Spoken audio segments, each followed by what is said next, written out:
ჩვენ მე არ ვიცი ხა მოვლენები როგორ განვითარდება, მაგრამ რას ვაკეთებთ ისეც რომ ეს მოხდეს. ადამიანი გაჭირვებული ნაცემი მას არა მას არასდროს არ ვარ. ჩემთვის მე ჩემი ქება ყოველთვის ეკუთვნის ღმერთს, ჩემი სიტყვებიდან თუ ამოვა ვინმეს დიდება ეს იქნება დიდება ღმერთს და მეორე ყოველთვის სიტყვით თუ ვინმეს დავიცავ ყოველთვის ნაცემ ადამიანს, პატიმარს, გაჭირვებულს, ჩემს საქართველოს, რომელიც საქართველოს ესე იტანჯება და თუ ვინმეზე ვიტყვი რომ და ვამხელ ვინმეს, ეს იქნება ყველა ისინი, რომლებიც ამ საქართველოს ებრძვიან. ასე რომ ჩემგან თანადგომა ბოლომდე საქართველოს და ჩემგან მხილება ბოლომდე ხელისუფლებას.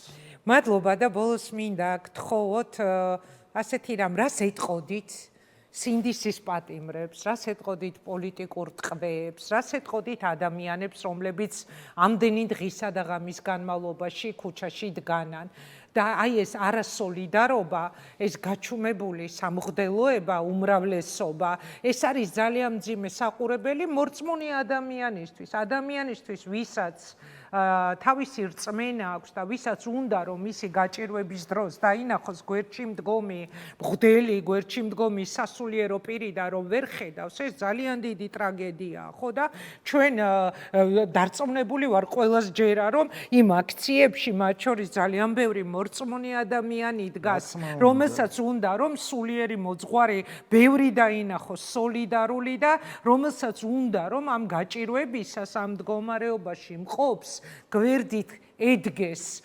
ადამიანი სასულიერო პირი, რომელიც გაბედავს და იტყვის, რომ მართლა ბიძინა კი არ არის ღმერთი, არამედ ღმერთი არის ღმერთი რა.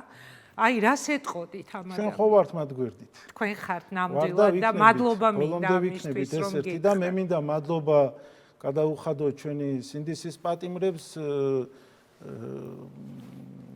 ჩვენს ქალბატონებს, ქალებს, მზიას, ნინო მასწავლებელს, ელენეს, რა ვიცი, ყველა რომლებიც პოლიტპატიმრები არიან და მინდა ერთი რამე უთხრა, რომ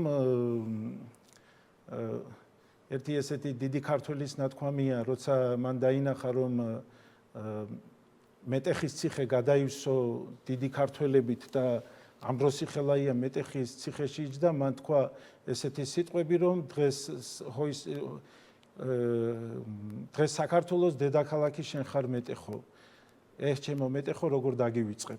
ასე რომ ესე ვეტყოდი, რომ თქვენ ხარ დღეს საქართველოს რაღაც ისეთი როგორც ყველაზე უფრო აი პირდაპირ შეიძლება ითქვას ის დედაქალაქი ნამდვილად ის ცენტრი საიდანაც ყველაზე ვაშკაცურად თქვენი ბრძვით. ჩვენ მაინც თავისუფლებაში ვართ, აქედან ბრძოლა უფრო ბევრად ადვილია, რა თქმა უნდა, ვიდრე საპატიმროდან, ვიდრე იმ 4 კედლიდან, მაგრამ იმ 4 კედლიდან მე რომ მათი სიტყვები მესმის და ისინი იმ 4 კედლიდან როგორ ის მამაცები და ვაშკაცები და ძლიერები არიან, უბრალოდ მიკვირს თავისუფლებაში მყოფი მდუმარე ადამიანების. ასე რომ თქვენ გაგიმარჯოთ და თქვენით ჩვენ ძლიერდებით, თქვენ ძლიერდებით და ჩვენ ყველა ერთმანეთს ვაძლიერებთ და საქართველო გაიმარჯვებს. დღეს არ არის არანაირი ნიჰილიზმის დრო, დღეს არ არის არანაირად დათმობის დრო, დღეს არის ერთადერთი დრო იმის რომ ჩვენ ერთად ვიდგეთ, ერთად დავიცვათ ჩვენი სამშობლო, ერთად დავიცვათ ჩვენი მომავალი და ყოველთვის ვიდგეთ არ შეგვრცხვეს. ჩვენ არ ვართ არც ერთი მარადიულები ამ ქვეყნა და როდესაც იმ ქვეყნა წავალთ, არ შეგვრცხვეს რომ ამბროსის თვალებში ვერ შევხედოთ. არ შეგვრცხვეს იმის რომ მიკრო დაგხვდება ილია ჭავჭავაძე მას რომ თვალი ვერ გაუსწორო. არ შეგვრცხვეს იმის მერაბის, ზვიადის, ესეთი დიდი ადამიანების და